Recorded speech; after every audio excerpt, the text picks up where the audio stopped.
truckload at Dunleary, and we were out there getting up to mischief, robbing and stealing things, and we said of stealing things, and our belly was full, and we said we decided to go home, but we seen a big ferry. There was a big boat, a big ship going to London, going to Wales. So we decided to sneak on it, see can we rob anybody's property. That was the plan. So we got on it, and the boat took off. He was only 10, I was only 13, and we ended up in a place called Wales. And we just followed all the people. We didn't know where we were. So there was a train, and we just got on the train, and we ended up in London. And we hadn't got a clue where we were. We're looking around London, and we got in. What's the station in London? Is it Euston Station? Euston Station. We're in Euston Station, and we hadn't got a clue. So we heard somebody out there. There was a tube going to Heathrow Airport. So we ended up getting on the tube because we used to rob in Dublin Airport. We used to rob all the cakes and the duty-free shop. So we said we'd do it in London. So we went to Heathrow Airport, and while we were in Heathrow Airport, we were robbing all the food and the sweets and other stuff like that. And we were tired after travelling, we wanted to go home. And we said, how do we go home? So there's a queue of people queuing up to get on a plane. And we asked the man in the queue, where's the plane going to? And he said, New York. And I looked at my friend looked at me, he said, we'll try it. So we stood behind the man, and the queue was getting bigger, and we were in the middle sort of. And we was putting up to all the security, and they asked us for our papers, our passports, our visas, and we were pointing at a woman behind us too. Oh, there's our man there, there's our mother and father, so they were letting us go on and go on. So we got through all the customs, we got through the duty-free shop, we robbed a lot of stuff out of the duty-free shop, and we were getting on an Air India plane. It was a big Air India plane, and the ladies at the stopped us for their boarding passes. They didn't even ask us, just let us go through.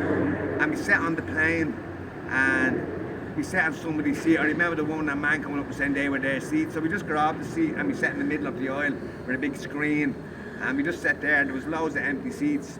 I think the reason why there was loads of empty seats, Philip, because it was an Air India plane, and the Air India plane 3 months ago, before that crashed off the coast of Cork. There'd been an Air India flight crossing Ireland, and there was a terrorist bomb on board, and it destroyed the plane. So people were very nervous about flying with Air India. Yeah. We ended up taking 70 bodies out of the sea in Cork and burying them in Cork temporarily. So that was the reason why the plane's half empty. So we sat on the plane, and we were sitting in the front of the screen, and the plane ends up taking off. We were watching James Bond on the big screen. We got food, we got chicken. It was an Air India plane. We got chicken and lamb, and 7 hours later, or many hours later, we ended up in JFK Airport, and we just followed the passengers again. We didn't know where we were, and getting through all the customs, and we said the same story. Our mother and father is with us, and they were saying to go ahead. So the last checkpoint, there was this big black guy, and he asked for our papers, and we said our mother and father is with us, so he wouldn't let us go through. So he turned his back, and we just snuck under, and we were out where all the yellow cabs were, out where all the taxis were, and all the big buildings. I mean, we hadn't got a clue. We didn't know we were in New York. We just wanted to go home.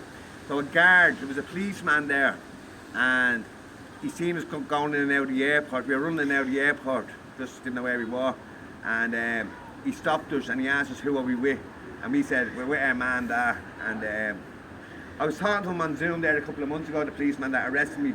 I was talking to him on Zoom, and I said to him, thanks for arresting me. Well, he says, no, I didn't arrest you. I took you in for your own safety, because you're only, because back in New York in the 80s was rough, I was told.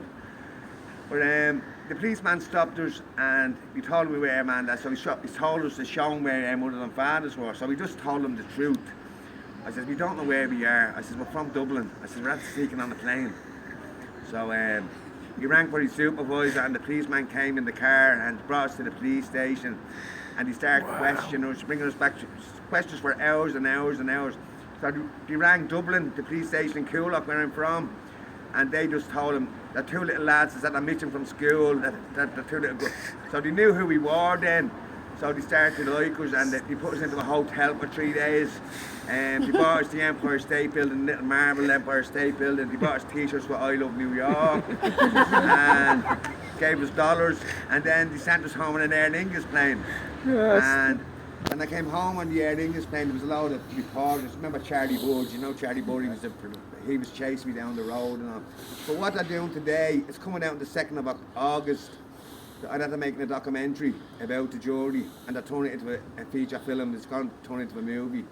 And yeah, so I was only 13 and 12, and my friend now works in the bank, and he's doing very well, and I'm still trying to get there, but I'll get there. But,